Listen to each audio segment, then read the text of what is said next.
जीव हमारी जाति है, मानव धर्म हमारा। हिंदू मुस्लिम सिख ईसाई धर्म नहीं कोई न्यारा।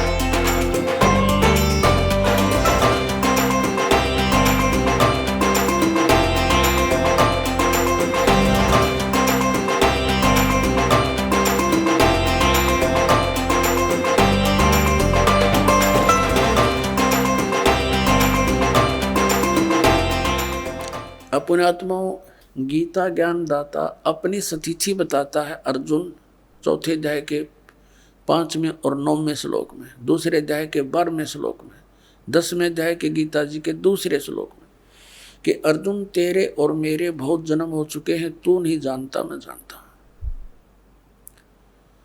मेरे जन्म और कर्म अलौकिक है।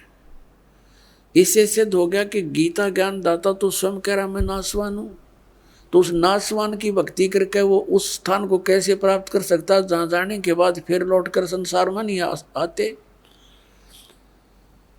तो इससे सिद्ध हो गया कि गीता ज्ञान दाता से कोई अन्य परमात्मा है और उसकी साधना करने से ही ये जन्म और मृत्यु का दीर्घ रोग कटेगा। और जब तक जन्म और मृत्यु का रोग नहीं कटेगा तो हम सुखी नहीं हो सकते। मोक्ष, हमारा मोक्ष नहीं हो सकता। हम यहाँ बंधन में बंधे हुए कर्मों के बंधन से, और सतलोक में जाने के बाद हमारे ऊपर किसी प्रकार का कोई दबाव नहीं। अपनात्माओं, जैसे ये अन्य संत बताते हैं कि परमात्मा वहां निराकार है, सतलोक में प्रकाश ही प्रकाश है, फिर हम टिंडे लाएंगे उस प्रकाश में, क्या कराएंगे जाके भाई?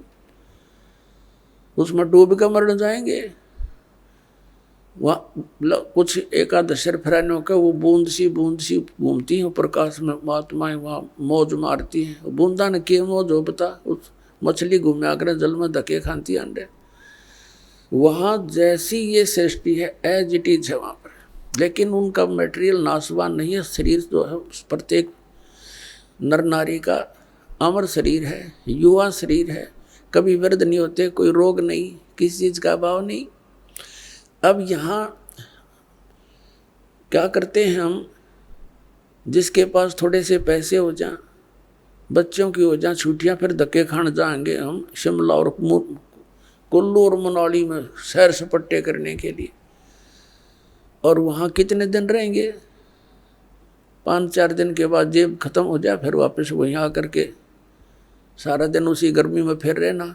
तो हम इन सैर सपट्टियां वहाँ करा कराएंगे सतलोक में, कभी ना कोई काम करना, ना मृत्यु होनी, ना बुढ़ा वृद्ध अवस्था आनी, ना राग द्वेष कति नाम मात्र का नहीं है। पर अपने आत्मा यहाँ तो ना जाने कितना अच्छा आदमी दिखता और के बिजली डाल दे 1 मिनट में घर के ऊपर, परिवार सदस्य के कोई मुकदमाएँ कर दे, कोई और पैसे लेकर ना दे, खेचा तानी लट्ठम लट्ठा मुकदमेबाजी।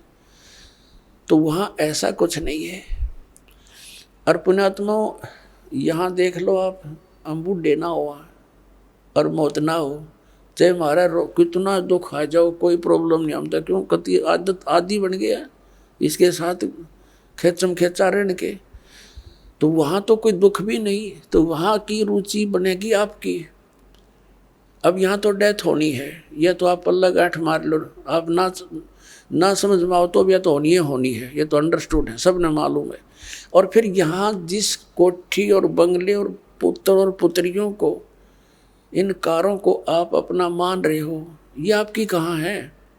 मृत्यु होते ये तो खत्म आपसे, फिर इनकी आशा क्या रखेंगे? क्योंकि यहाँ इस ज्ञान से आपकी आशा हटेगी और यह सच्चाई के आधार से हटेगी। यहाँ से इनमें कति आस्था नहीं रहते। आप यहाँ कितने सुख से रह रहे हो, आपको पता चल जाएगा ये ठिकाना ठीक नहीं।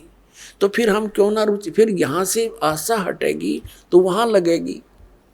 और जहाँ आशा तहाँ वासा हुई, मन कर्म वचन सुमरियो सोई, तो उसमें रुचि बनेगी आपकी। इब कोई कितनी बात बनाता हो, वहाँ लीन हो जाएंगे। लीन कौन होना चाहेगा लीन? ये तो कहने की बातें हैं। तो परमात्मा ने आकर के वो ज्ञान दिया और आंखों देखा, उन महापुरुषों ने बताया जिन्होंने परमात्मा को देखा। वहाँ से वापस आके बताया कि लेकिन उन्होंने ऐसे कोड वर्डों में लिखा है, वो जनसाधारण को समझ नहीं सकता। उसके लिए टीचर की आवश्यकता छोड़ गए भगवान कबीर साहब कि गुरु बिन माला फेरते, गुरु बिन देते दान, गुरु बिन दोनों निष्फल हैं, चाहे पूछो वेद पुराण। गुरु बिन वेद पढ़े जो प्राणी, समझे न सार रहे अज्ञानी।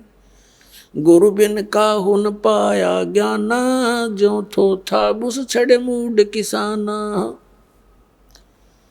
तो गुरु के को इतना महत्व इसलिए दिया कि वो ऐसे कोड वर्डों में लिख गए परमात्मा कबीर साहब अपनी वाणी को लिखवा गए कि कबीर पंथी नहीं समझ सके, क्योंकि काल ने कहा था कि तेरे नाम से मैं 12 पंथ चलाऊंगा,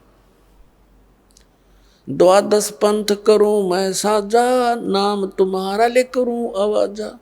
12 पंथ नाम जो ले ही, हमरे मुख में आन समोई। और अनेक पंथ चलाऊं, या विद जीवों को भरमाऊं। जाओ जोग जीत संसारा, जीव न माने कहा तुम्हारा।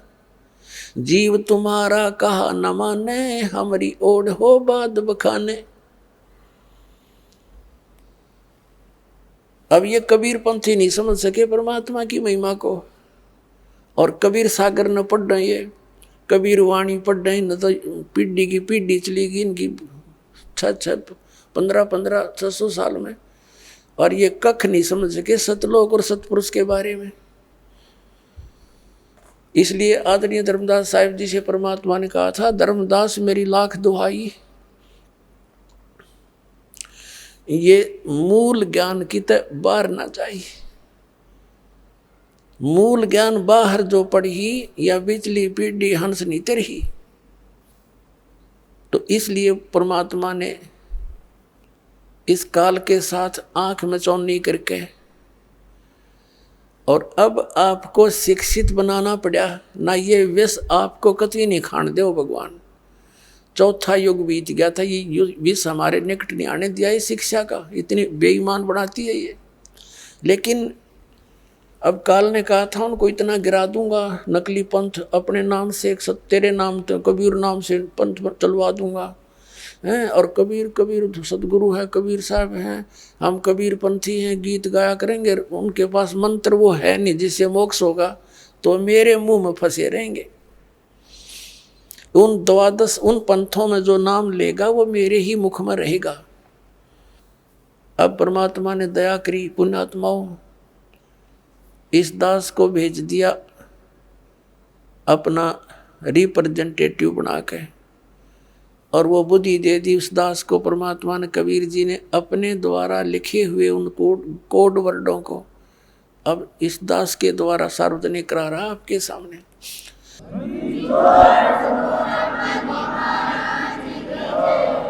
आप सुन रहे थे जगत गुरु तत्वदर्शी संत रामपाल जी महाराज जी के मंगल प्रवचन। अधिक जानकारी के लिए विजिट कीजिए हमारी वेबसाइट www.jagatgururampalji.org। संत रामपाल जी महाराज जी के शुभ आशीर्वाद से पूरे विश्व भर में 500 से भी ज्यादा नाम दीक्षा केंद्र हैं, जिन पर संत रामपाल जी महाराज जी द्वारा ऑनलाइन निःशुल्क नाम दीक्षा दी जा रही है। अपने नजदीकी नाम दीक्षा केंद्र का पता करने के लिए संपर्क करें 8222880541।